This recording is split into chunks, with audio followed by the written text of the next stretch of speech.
So, I wanted to address what a prosperity preacher is. Because there's a lot. And the reason why there's a lot of prosperity preachers, is because there's a lot of preachers that have churches that are actually Masons. So they're not actually going to teach you the word. They're just going to teach you prosperity. They're going to teach you that you should be living like them. They're going to not be a great example in their own life. They're going to bear rotten fruit. And some people don't know what it is. Even I used to not know what it is. I remember I was reading the Bible and I was like, what does it mean to look at their fruit? What does it mean? I thought people's fruit was the things that they had. Like, I thought people were doing good in life if they had materialistic things. But it specifically says in the Bible is to judge people by their fruit. Their fruit is how they act. That is their fruit. How do they treat people? What are they doing behind closed doors? How do they treat people? Pastors are supposed to be servants to the sheep. They are supposed to be like Apostle Paul. They're supposed to be like Jesus. One of the things that I like about Apostle Paul is he took his leadership very seriously. He knew that he was going to be judged harshly more than the sheep that he's teaching. Because it says that in the Bible.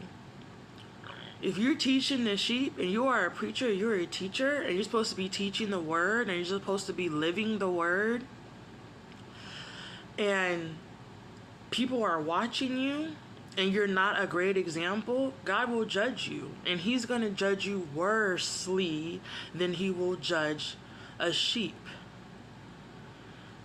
So let's just start with the definition, because that helps a lot. I don't think people actually understand how powerful our words are. We were made in God's image, which means our words have power. They have power. Just like God's word had power and he created life with his words, we have that same power. It says life and death is in the tongue. So we have to be very careful with the things we say. And there's things that people say and they don't actually know the real definition. So let's put out the definition of prosperity. It refers to the condition of thriving, flourishing, or experiencing success. And then it says, while frequently associated with financial wealth and material abundance, the concept extends much deeper to encompass overall well-being, health, happiness, and peace of mind. So prosperity means to be rich in your health, in your happiness, and in your peace of mind. That's what it means. But it also says while frequently associated. That means the definition has been slowly tainted, because there's preachers out there teaching prosperity every single sermon. Because mind you, we're sinners. So we got to be taught about our sin. That has to be talked about. The way we live has to be talked about. Fasting and praying has to be talked about. Having harmony within the church and each other has to be talked about. There's so many things that has to be talked about, but there's so many Mason preachers that only teach prosperity. Now, what is that? So a preacher that teaches prosperity is a preacher that only talks about financial wealth and material abundance. That is their every single sermon, because they do not want to offend. They want you to keep coming so you can spend your money. They don't want to offend people. They want to continue to bring people. But guess what? We're sinners. And in order for us to see our own sin, we have to be offended. We have to have someone that can show us how to be better, show us how to be Christ-like, show us how to have harmony with each other. And so if you have a pastor that constantly, every sermon is to tell you that you're supposed to be rich like them, or every sermon they're telling you you're supposed to have a car, a Mercedes, you're supposed to have a mansion, you know what I'm saying? Because a lot of preachers do that. They themselves have mansions and multiple cars and multiple houses, and they use that to try to manipulate their congregation by telling them if they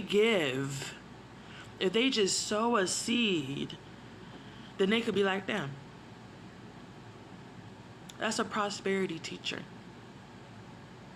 A prosperity teacher makes you feel good. Okay? It doesn't offend you. Okay? A prosperity teacher is going to make sure they talk about tithes and offering. And they make sure that they talk about how blessed you're going to be, specifically around tithes and offerings. I used to go to this church, and the pastor always talked about the same scriptures every single time, only when it came to tithes and offering. Always talked about prosperity. And it's bait. It's bait for you to give. Mind you, tithes and offering in the Bible has nothing to do with giving money to your pastor. Apostle Paul literally talks about how he did not take not one silver, not one gold from anybody. He worked hard for his earnings. And he also mentioned he worked hard for the earnings of those around him, which means he went to work and he worked hard to make sure his own needs were met and the people who were under him, their needs were met. There's even verses where he was sending money to other churches. He was a great example of what a servant of Jesus Christ is. And our pastors are supposed to be servants. They're not supposed to be flashing watches and rings. You can't even talk to the pastor. Some of y'all can't even book an appointment with your own pastor. You can't even have a face-to-face conversation with your pastor. There's something wrong with that.